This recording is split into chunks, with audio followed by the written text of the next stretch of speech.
এটা ঈদের সেকেন্ড দিনের কথা। সেজে গুজে রেডি হওয়া সত্ত্বেও কিন্তু আমাদের আর ওই দিন বের হওয়া হয়নি। আসলে এটাকেই হয়তো রিজিক বলে। বাসায় রিজিক ছিল, এই জন্যই হয়তো আমাদের আর বাইরেও যাওয়া হয়নি, খাওয়া দাওয়া করা হয়নি। তবে যাই বলেন না কেন, সেদিনের খাবারটা কিন্তু ছিল অনেক মজার। রেসিপিটা কিন্তু আমি দিয়ে দিচ্ছি। আসসালামু আলাইকুম। এখন আমি শুরু করে দিচ্ছি ঈদের রেসিপি। রান্নাটা খুবই সহজ, আপনারা নিজেরাও বাসায় রান্না করে এটা খেতে পারেন, বাচ্চাদের দিতে পারেন। আর গেস্ট আসলে তো কথাই নাই, এই ধরনের খাবার দেখলে গেস্টরাও কিন্তু খুশি হয়ে যাবে। তো দেরি না করে শুরু করে দেই রেসিপিটা। প্রথমে আমি একটা ক্যান নিয়ে নিয়েছি মাশরুমের, যে কোনো ক্যান হতে পারে। তো মাশরুমটা আমি এরকম একদম ছোট ছোট কিউব করে কেটে নিয়েছি। আর এখানে একদম কুচি কুচি করে নিয়েছি রসুন। এখন একটা কড়াই নিয়ে নিব, কড়াইয়ে দিয়ে দিব মাখন আর রসুন কুচি হাফ দিয়ে দিব। এখন দিয়ে দিচ্ছি কুচি করে রাখা মাশরুমগুলো। তারপর ভালোভাবে নাড়াচাড়া করতে হবে, একটু ভাজা ভাজা হতে দিব নাড়াচাড়া করে, মানে কিছুক্ষণ ভাজতে হবে আর কি। রসুনগুলো যতক্ষণ মানে রসুন থেকে একটা স্মেল বের না হবে ততক্ষণ। এখন একটা মগে নিয়ে নিয়েছি নর্মাল পানি, তাতে দিয়ে দিলাম গুঁড়ো দুধ, অনেকগুলো গুঁড়ো দুধ দিয়েছি। একটু ঘন হওয়া পর্যন্ত দিয়ে দিব সামান্য লবণ। আমি কিন্তু ওই রান্নায় এখনও লবণ দিইনি। আর নিয়ে নিয়েছি চিনি। এগুলো এখন ভালো করে গুলাবো। চিনিটা একটু দিয়েছি কারণ এই ধরনের খাবার একটু মিষ্টি মিষ্টি না হলে ভালো লাগে না। তো ভালো করে গুলিয়ে পানির বদলে কিন্তু যখন ভাজা হয়ে যাবে মাশরুমটা, ওখানে কিন্তু দিয়ে দিলাম এই দুধের মিশ্রণটা। তারপরে আবার ভালো করে নাড়াচাড়া করতে হবে। নাড়াচাড়া করার পরে এখন আমি দিয়ে দিব ড্যানোর ক্রিম। এই ক্রিমটাই কিন্তু অনেক টেস্টি করে ফেলে খাবারটাকে। তো আমি পুরাটা ক্রিমই কিন্তু এখানে দিয়ে দিলাম। এখন আমি ভালো করে নাড়াচাড়া করব।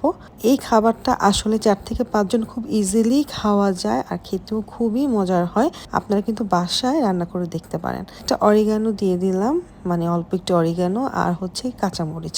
কাঁচামরিচের ঝালটা আপনাদের ইচ্ছা মতো। আর এখানে গুলিয়ে নিয়েছি 2 চামচ ময়দা বা আটা যেটাই নেন, এটা দিয়ে দিবেন, তাহলে দেখবেন অনেক গ্রেভি টাইপের হবে। তারপর যদি বেশি ঘন লাগে আপনারা চাইলে একটু গরম পানি বা নর্মাল পানি অ্যাড করতে পারেন, কোনো সমস্যা নাই। একটু ঘি দিয়ে দিলাম জাস্ট ফ্লেভারের জন্য। আর অ্যাট লাস্ট দিয়ে দিচ্ছি চিজ। আপনারা এই স্লাইসড চিজ না দিলেও নর্মাল চিজ বা মোজরেলা চিজ যেটাই হয় একটা দিলেও কিন্তু হয়ে যাবে, আর খেতেও কিন্তু খুব ভালো হবে। তো আমি স্লাইসড আমার বাসায় থাকে, বাচ্চারা খায়, তো ওখান থেকে দিয়ে দিয়েছি। তো ভালো করে নাড়াচাড়া করে নিব এখন। ব্যাস, এই তো রেডি হয়ে গেল এই মাশরুমের এই সসটা যেটাই বলেন। অ্যাট লাস্ট শুধু একটু গোলমরিচ দিয়ে দিব। এখন আরেকটা কড়াইয়ে বাকি রসুনটা দিয়ে দিব, মানে রসুন কুচিটা। এখানে দেখেন আমি পোলাওয়ের চালটা সেদ্ধ করে রেখেছি লবণ আর একটু তেল দিয়ে। তেল দেওয়ার কারণে কিন্তু অনেক ঝরঝরা হয়েছে। তো কড়াইয়ে পোলাও চালটা ঢেলে একটু ঘি দিয়ে দিলাম, একটু গোলমরিচ আর একটু কাঁচামরিচ দিয়ে দিলাম, ব্যাস। আর একটু লবণ স্বাদের জন্য, আর হচ্ছে একটু অরিগানো দিয়ে একটু নাড়াচাড়া করে নিব।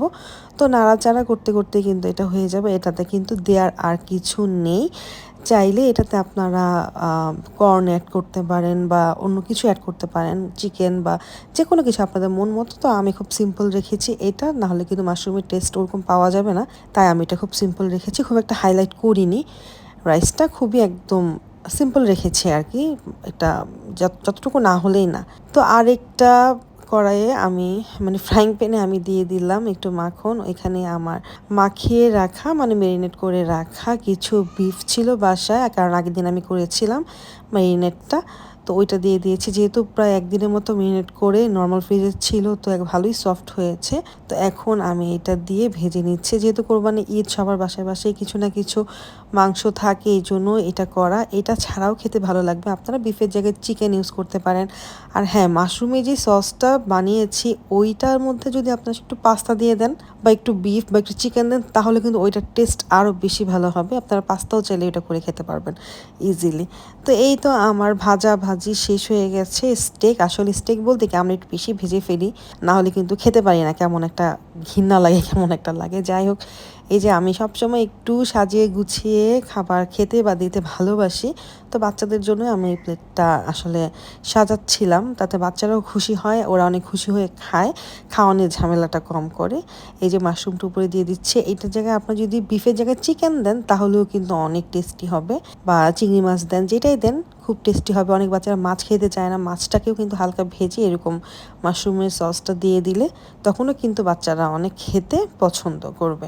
তো এই ডিশটা আমি বানালাম, বানানোর পরে এখন আমি এই প্ল্যাটারটা আমার মেয়েকে দিব। আমার মেয়ে এরকম সাজানো গোছানো খাবার খুব পছন্দ করে, মাঝে মাঝে আবার বাবাকেও আমি এরকম দিই, ওরা খুব পছন্দ করে। আমি তো নর্মালি হাত দিয়েই খেয়ে ফেলি, আমার এরকম অত আহামরি কিছু লাগে না। তো যাই হোক, মেয়ে খুব খুশি, মেয়ে খাচ্ছে। আসলে রেডি হয়েও যেহেতু বের হতে পারেনি, কি আর করার, খাবার পেয়ে একদম খুশি হয়ে গিয়েছে। তো এই ছিল আজকের মতো ব্লগ। সবাই ভালো থাকবেন, আমাদের জন্য দোয়া করবেন। আল্লাহ হাফেজ।